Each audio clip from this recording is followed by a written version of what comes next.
এবার হাসিনার স্টাইলেই দেশ ছাড়লেন নেপালের প্রধানমন্ত্রী। বিস্তারিত শুনুন।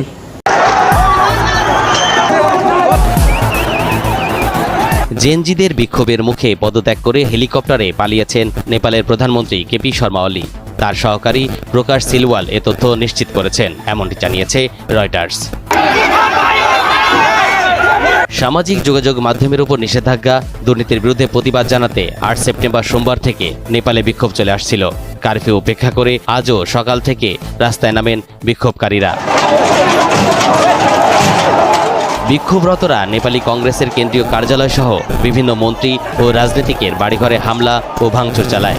গেল সপ্তাহে Facebook, Instagram, YouTube, WhatsApp, x সহ ২৬টি সামাজিক যোগাযোগ মাধ্যমের প্ল্যাটফর্ম ও বার্তা আদান প্রদান অ্যাপসের উপর নিষেধাজ্ঞা জারি করেছিল ওলি নেতৃত্বাধীন সরকার।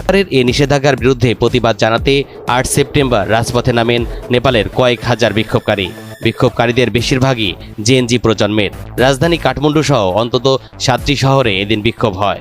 বিক্ষোভ দমনে কঠোর হয় ওলি সরকার। নিরাপত্তা বাহিনীর সঙ্গে বিক্ষোভকারীদের সংঘর্ষে অন্তত ১৯ জন নিহত হন।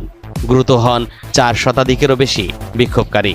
বিক্ষোভ চলাকালীন সময়ে পদত্যাগ করেন ওলি সরকার এবং হেলিকপ্টারে পালিয়ে যান।